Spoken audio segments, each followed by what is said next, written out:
സ്നേഹത്തോടെ വിനീസ് കിച്ചണിലേക്ക് ഹാർദമായ സ്വാഗതം. ഇന്ന് നമ്മൾക്കധികം പരിചിതമല്ലാത്ത നീർദോശയും അതിന് കോംബോവായി ടേസ്റ്റി ഒനിയൻ മസാല കറിയുമാണ് ഉണ്ടാക്കുന്നത്. ഉടുപ്പി, മാംഗ്ലൂർ, കാസർഗോഡ് എന്നിവിടങ്ങളിൽ സാധാരണ ബ്രേക്ക്ഫാസ്റ്റിന് കണ്ടുവരുന്ന ഒന്നാണ് നീർദോശ. ഇത് ഉണ്ടാക്കുവാനോ അതിലേറെ എളുപ്പമോ. വീഡിയോയിലേക്ക് പോകുന്നതിന് മുമ്പ് നിങ്ങൾ ആദ്യമായിട്ടാണ് ഈ ചാനൽ കാണുന്നതെങ്കിൽ ഒന്ന് സബ്സ്ക്രൈബ് ചെയ്ത് താഴെ കാണുന്ന ബെൽ ബട്ടണിലെ ആൾ എന്ന ഓപ്ഷൻ കൂടി ഇനേബിൾ ചെയ്യണേ. എന്നാലേ നമ്മളിടുന്ന വീഡിയോസിൻ്റെ തുടർ നോട്ടിഫിക്കേഷൻ നിങ്ങൾക്കുടനെ ലഭിക്കുകയുള്ളൂ. ആദ്യം നമ്മൾക്ക് ഒനിയൻ മസാല തയ്യാറാക്കാം. ഇതിനാവശ്യമായ സാധനങ്ങളെല്ലാം ആദ്യം എടുത്തു വയ്ക്കാം. സവാള ചെറുതായി അരിഞ്ഞത്, തക്കാളി, സവാള ക്യൂബ്സായി അരിഞ്ഞത്, ജീരകം, ഗരം മസാല, മഞ്ഞൾപ്പൊടി, മല്ലിപ്പൊടി, മുളക് പൊടി എന്നിവയാണ്. ആദ്യം ഗ്യാസ് കത്തിച്ച് ഒരു പാൻ വയ്ക്കുക. പാൻ ചൂടാകുമ്പോൾ 1 സ്പൂൺ എണ്ണ ഒഴിക്കുക. വെളിച്ചെണ്ണയോ റിഫൈൻഡ് ഓയിലോ നിങ്ങൾക്കിഷ്ടമുള്ള എണ്ണ ഒഴിക്കാം. ഇനി എണ്ണ ചൂടാകുമ്പോൾ 1 സവാള ക്യൂബ്സായി മുറിച്ചത് ചേർത്ത് കൊടുക്കുക. ഇത് നല്ലപോലെ വഴറ്റേണ്ട. സവാള കണ്ണാടി പരുവമായാൽ കോരി മാറ്റാം. ഇനി അതേ പാനിൽ 2 സ്പൂൺ എണ്ണ കൂടി ഒഴിച്ചു കൊടുക്കുക.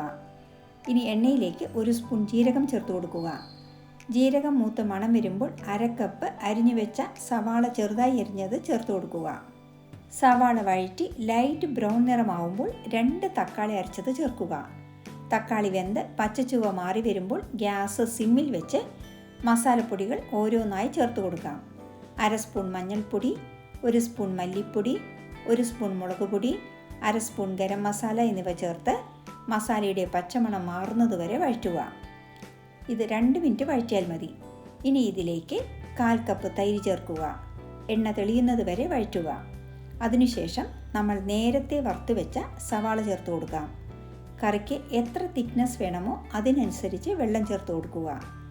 അതിനുശേഷം 1 സ്പൂൺ ഉപ്പ് ചേർത്ത് കൊടുക്കാം. ഇനി ഇത് 6 തൊട്ട് 8 മിനിറ്റ് വരെ ലോ ഫ്ലെയിമിൽ അടച്ചു വെച്ച് വേവിക്കുക. ഇപ്പോൾ എണ്ണയെല്ലാം തെളിഞ്ഞു വന്നിട്ടുണ്ട്. ഇനി ഇതിലേക്ക് 1 സ്പൂൺ കസൂരി മേത്തി, അതായത് ഉലുവച്ചീര കൈകൊണ്ട് ഞെരടി ഇതിലേക്ക് ചേർത്ത് കൊടുക്കുക. ഇനി അവസാനം കുറച്ച് മല്ലിയില കൂടിയിട്ട് വാങ്ങി വയ്ക്കാം. Simple and tasty onion masala ready. ഇത് ചപ്പാത്തി, പൊറോട്ട എന്നിവയ്ക്കെല്ലാം സൈഡ് ഡിഷായി യൂസ് ചെയ്യാം. ഈ ഒനിയൻ മസാല വളരെ സിമ്പിൾ കറിയാണെങ്കിലും സ്വാദിൻ്റെ കാര്യത്തിൽ മുന്നിൽ തന്നെയാണ്. 10 മിനിറ്റ് കൊണ്ട് ബിഗിനേഴ്സിന് പോലും ഇതുണ്ടാക്കാം. ഇനി അടുത്തതായി നമ്മൾക്ക് നീർദോശ തയ്യാറാക്കാം. ഇത് ചെറിയ വ്യത്യാസങ്ങളോടെ പല രീതിയിൽ ചെയ്തെടുക്കാം. പച്ചരി കുതിർക്കാൻ വെച്ച് അരച്ചുണ്ടാക്കാം, അല്ലെങ്കിൽ അരിപ്പൊടിയിൽ ഇതുണ്ടാക്കാം.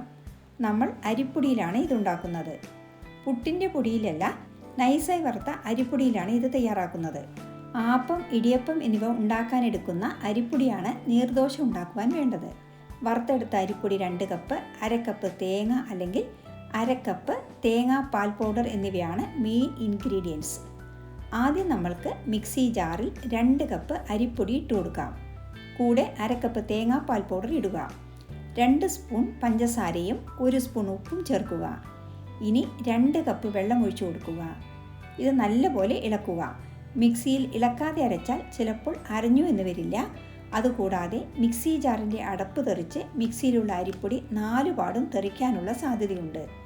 അതുകൊണ്ട് 1 സ്പൂൺ കൊണ്ട് എല്ലാം ഒന്ന് ഇളക്കി കൊടുക്കുക. ഇനി നല്ലപോലെ അരച്ചെടുക്കുക. അരച്ചെടുത്ത മാവ് ഒരു പാത്രത്തിലേക്ക് മാറ്റാം. ഇനി 2 കപ്പ് വെള്ളം കൂടി ഒഴിച്ച് മാവ് ലൂസാക്കി എടുക്കുക. ധാരാളം വെള്ളം ഒഴിക്കുന്നത് കൊണ്ടാണ് ഈ ദോശയ്ക്ക് നീർദോശ എന്ന് പേര് വന്നത്. ഇനി അടുത്ത രീതിയിലും ഇത് അരച്ചെടുക്കാം. മിക്സി ജാറിൽ 2 കപ്പ് വെള്ളം, 2 സ്പൂൺ പഞ്ചസാര, 1 സ്പൂൺ ഉപ്പ്, 1/2 കപ്പ് തേങ്ങ ചിരവിയത്, 2 കപ്പ് അരിപ്പൊടി എന്നിവ ചേർത്ത് 1 സ്പൂൺ കൊണ്ട് ഇളക്കി യോജിപ്പിക്കുക. ഇനി ഇത് നന്നായി അരച്ചെടുത്ത് ബൗളിലേക്ക് മാറ്റാം. ഇനി 2 കപ്പ് വെള്ളം കൂടി ഒഴിച്ച് മാവ് ലൂസാക്കി എടുക്കുക. ആദ്യം നമ്മൾ തേങ്ങാപ്പാൽ പൗഡർ എടുത്തു. രണ്ടാമത്തെ രീതിയിൽ തേങ്ങ ചിരവിയത് എടുത്തു. അത്രയുള്ളൂ വ്യത്യാസം.